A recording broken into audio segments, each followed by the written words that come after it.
ज़बूर चौथी किताब और उसका 105 बाब जो 45 आयात पर मुश्तमिल है।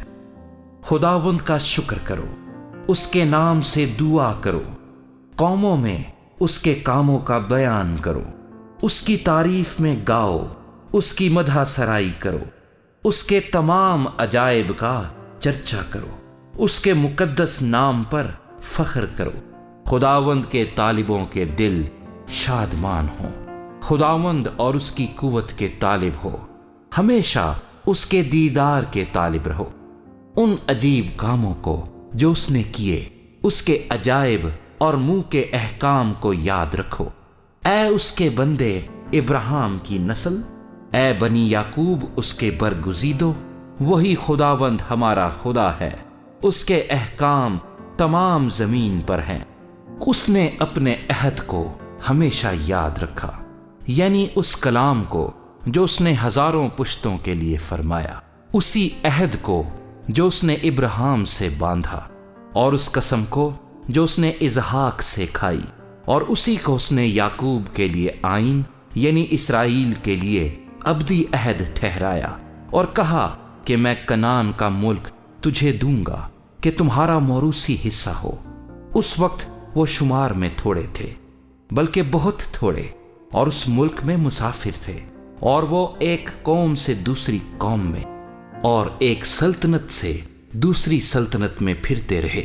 उसने किसी आदमी को उन पर जुल्म ना करने दिया, बल्कि उनकी खातिर उसने बादशाहों को धमकाया और कहा कि मेरे ममसूहों को हाथ ना लगाओ और मेरे नबियों को कोई नुकसान ना पहुंचाओ।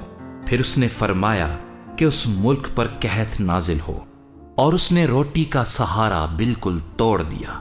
उसने उनसे पहले एक आदमी को भेजा, यूसुफ गुलामी में बेचा गया।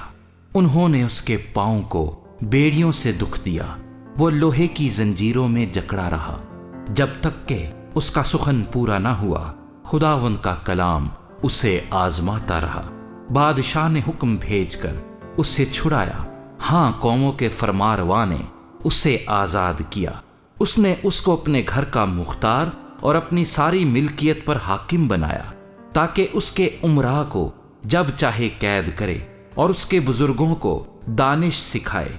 इसराइल भी मिस्र में आया और याकूब हाम की सरजमीन में मुसाफिर रहा, और खुदा ने अपने लोगों को खूब बढ़ाया और उनको उनके मुखालिफों से ज्यादा कवी किया, ताकि उसकी कौम से अदावत रखें और उसके बंदों से दगाबाजी करें। उसने अपने बंदा मूसा को और अपने बरगुजीदा हारून को भेजा। उसने उनके दरमियान मोजज़ात और हाम की सरजमीन में अजायब दिखाए। उसने तारीकी भेजकर अंधेरा कर दिया, और उन्होंने उसकी बातों से सरकशी ना की। उसने उनकी नदियों को लहू बना दिया और उनकी मछलियां मार डालीं। उनके मुल्क और बादशाहों के बाला खानों में मेंढक ही मेंढक भर गए। उसने हुक्म दिया और मच्छरों के गोल आए, और उनकी सब हदूद में जुएं आ गईं।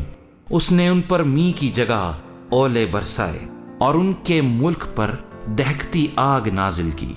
उसने उनके अंगूर और इंजीर के दरख्तों को भी बर्बाद कर डाला और उनकी हदूद के पेड़ तोड़ डाले। उसने हुक्म दिया तो बेशुमार टिड्डियां और कीड़े आ गए, और उनके मुल्क की तमाम नबातात चट कर गए और उनकी जमीन की पैदावार खा गए।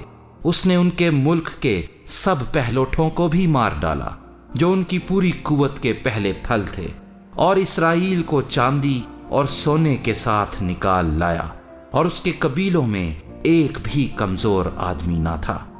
उनके चले जाने से मिस्र खुश हो गया, क्योंकि उनका खौफ मिस्रियों पर छा गया था। उसने बादल को सयाबान होने के लिए फैला दिया और रात को रोशनी के लिए आग दी। उनके मांगने पर उसने बटेरें भेजी और उनको आसमानी रोटी से सेर किया। उसने चट्टान को चीरा और पानी फूट निकला, और खुश्क जमीन पर नदी की तरह बहने लगा, क्योंकि उसने अपने पाक कौल को और अपने बंदा इब्राहिम को याद किया, और वो अपनी कौम को शादमानी के साथ और अपने बरगुजीदों को गीत गाते हुए निकाल लाया। اور اس نے ان کو قوموں کے ملک دیے اور انہوں نے امتوں کی محنت کے پھل پر قبضہ کیا تاکہ وہ اس کے آئین پر چلے اور اس کی شریعت کو مانے۔ خداوند کی حمد کرو۔